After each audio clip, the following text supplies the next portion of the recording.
Hey everyone, and thanks for jumping back into the Cryptoverse, the podcast where we unpack the biggest stories in the crypto world and try to make sense of them. So, this week we're going to dive deep into the Solana saga, just a roller coaster ride of price drops, meme coin madness, and just image damage as a whole.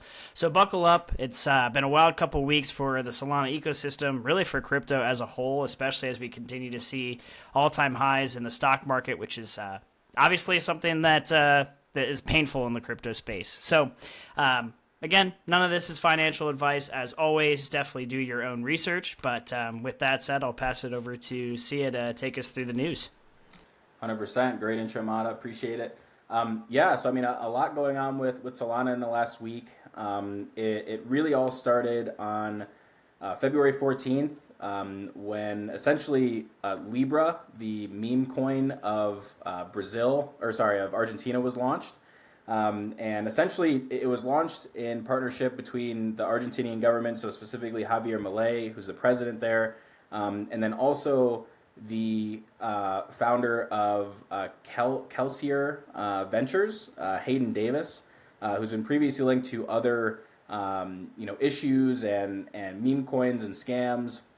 But essentially what happened is when they partnered up, obviously, Javier Milei announced, hey, we have this token. It's the Viva la Libertad project. The token is Libra. And as you can imagine, crypto fans everywhere jumped in on it. It shot up to 4 billion market cap and then was essentially rugged this almost the same day. And so, hundreds of millions were lost. And it turned into a really big kind of investigation, across the blockchain because it happened so fast and it was of such a significant size and involved significant players. So more and more investigation was done. And obviously, as people were digging, they were saying, well, hey, like there was a lot of talk between Hayden Davis, who has run, scams in the past and who is known to have launched other meme coins like Melania and the like. There's a lot of coordination between him and Javier Milei leading up to that point. And so as people started digging, they also figured out that it turns out on the back end of this as well that both Jupiter and Meteora, some of the, obviously Jupiter being kind of on the DeFi side and Meteora being on the liquidity providing and market making side, they were obviously allowing a lot of these kind of back end transactions to happen in terms of the rug pull. So really what has happened here is, like, as people have dug into it, specifically the founder of DeFi Tuna, which is another project on the Solana ecosystem, was able to actually find evidence of all these folks, coordinating to some extent on a video Zoom of essentially, the folks from Meteora, the folks from Hayden's team and the Libra team, basically coordinating how they're going to get the money out of the meme coin market, specifically Libra.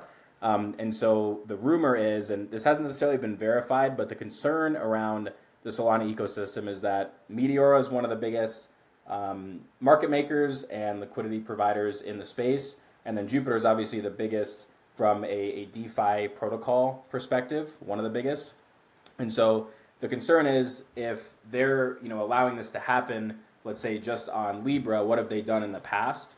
And so now this is going to continue to kind of evolve over the coming weeks, but the rumors are that they've been doing this for quite some time. So whether it's Melania, whether it's the Trump coin, other popular meme coins in kind of this meme season over the last few months, they're saying, and the kind of what the crypto community is saying is that they've been extracting $200 to $300 million in total rug pulls in a coordinated effort. So that's between Meteora, potentially Jupiter, the Kelsier Ventures, which is Hayden Davis, who supported Libra, and others as well. So that's the main concern, and it's why Solana is coming under serious fire, because everyone trusted Meteora, everyone trusted Jupiter, and that's kind of the center of trust around Solana is amongst those players. And so now the biggest concern is, hey, how do we trust these folks if maybe for several months they've been rugging people for hundreds of millions of dollars? So that's really the egg on the face for Solana right now, and why we've seen such a downturn in price. Obviously, the crypto market as a whole has been down, but Solana, reflectively of that, has been down at a larger scale. And that's a big reason why, is because people are losing trust in it, and people have trusted these different protocols and the ecosystem for some time, and now they've lost a lot of money and they're pissed about it. So more sleuthing will be done, more will come out in the coming weeks, but that's kind of the rumors that are going around and why it's dumping so hard. Yeah, I mean, super, super great recap, and I even learned a couple new things with that as well. I mean, this, unfortunately, isn't really a new story in crypto, but it does feel like, obviously, this has hit Solana particularly hard. It's damaged its reputation particularly hard. It just reinforces that perception that Solana is kind of a breeding ground for scams and low-quality projects, etc. So I think everyone early on, right, as Solana was gaining a lot of steam, the memes were coming out, hey, crypto is going to be great because President Trump is in, so on and so forth, right? Everybody was pouring their money into something where, with Solana, these transaction fees and getting in was a lot simpler, right? And it's something that we've always preached on this channel, like, hey, it's very simple to actually start to go and do this now, versus if you were to, do this with Ethereum back in the day, you're spending tons of money in gas fees. There's just a higher barrier to entry, which kind of pushes out. Obviously, there were still scams, rug pulls, etc., but the number and amount of scams and rug pulls and meme coins and things that are being launched on a daily basis on Solana are just obviously out of this world, right? So I think it's kind of the accumulation of a few things, right? Obviously, this isn't something that's new, but it's something that caught a lot of flack because obviously Libra was big back in the day just because of all the Facebook stuff, right? So it was like tied with Facebook. Facebook backed them. They were trying to use that as a currency. I think the SEC said they couldn't because it was centralized, or I don't even remember all that entire story. But obviously, that's coming on the back of the fact that the crypto market has looked pretty bleak these last few months, really. Even, of course, definitely the last few weeks, but really the last few months. Even the king of crypto, Bitcoin, which we talked about last week, is essentially just chopping, which means that all these altcoins are going to continue to bleed alongside that. So people are frustrated. People are thinking that, all of their coins are going to go to the moon. Meanwhile, all these people are getting rich because they're rug pulling people and scamming people. So it's just I think it's a blend of a lot of really tough things for Solana. But one thing I just want to say, generally speaking, even with this recent drama, even with the downturn that's happening right now, Solana still boasts a very vibrant developer community, has a really innovative and impressive technology, of course, like a growing DeFi, NFT ecosystem in general, and they've been actively working to address, network stability issues that used to be the problem for them, and all these other pieces, right? So I'm sure this will become something where they try to figure out how to, better their reputation from kind of the scam or meme coin perspective. And let's not forget, the market itself will recover eventually, whether that's, soon, whether that's, a couple months from now, or maybe even a couple years from now. Eventually, Bitcoin's going to run, and those that are using the core systems are going to run as well. And Solana right now at this point obviously has a ton of users, obviously has a ton of developers. So that's just something to keep in mind as we dig a little bit deeper here. But I'll show the chart really quickly. Not a whole ton to talk about on this. We actually covered this chart last week, and interestingly enough, we came right into a couple support areas here. So one thing I was really looking at was essentially this range right here. We have seen an absolutely massive decline since this previous high at the kind of middle of January. Almost a 50% drop. So 42% drop to the lows. It was, 46% from highs really a couple weeks ago, which is absolutely insane to see. Obviously, again, market as a whole has been breaking down. Solana obviously has been breaking down harder recently because of this news. But we were talking about this, like, hey, as you continue to bounce on this line, it becomes less and less supportive, right? You can kind of think of it as like a door. The first time you hit a door, it's going to be really tough to actually break in, right? Second time, a little bit easier. Third, a little bit easier. By that fourth or fifth time, the hinges are falling off. You're able to get through that door. It's the same thing with these resistance and support lines, right? You saw it touch, touch, touch, touch, and finally on this sixth touch, it looks like it actually broke through, right? So what we would expect, we came right into our support here, got a little bit of support here.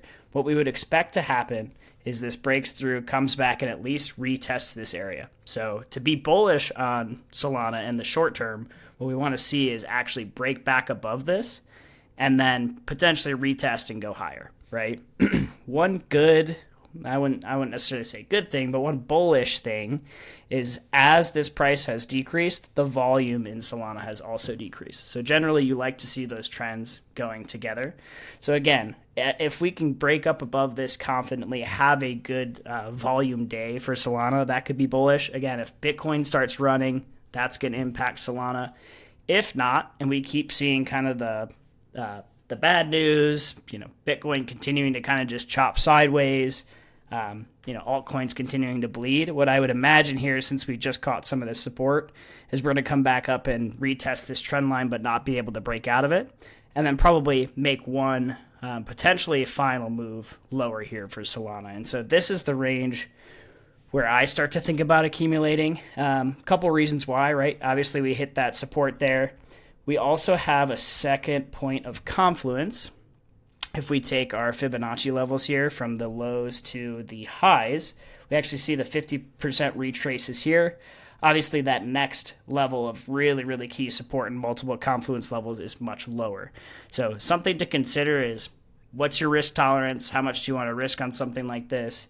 And how much do you believe in Solana? But generally speaking, right, those are kind of some of the areas that we're looking at and some of the areas that we need to see either break or, stay as support to stay bullish on this one. Yeah, I think that's a great breakdown. I think, to your point about potentially going lower, I think a lot of it's going to depend on, the state of the crypto market. It's going to depend on if more juicy drama comes out of this scenario. Going to depend on a lot of things, but I think, if you believe in Solana and its technology and the developer activity long term, I don't think there's any necessarily serious cause for concern. To Mata's point, we've seen rugs and scams for the entire history of crypto and even taken down, several ecosystems. But, the fact that $300 million worth of rugging can occur in a few months and this ecosystem's fine and it's only a 40% pullback is kind of, it's an interesting way to look at it. But anyway, we appreciate you guys tuning in. Again, this is not financial advice, but hopefully you found it helpful. Let us know in the comments what you think. If you're still bullish on Solana, if this concerns you, or you're not even thinking about it. We'd love to hear from you in the comments. Like, comment, subscribe if it was helpful. And until next week, Wagmi.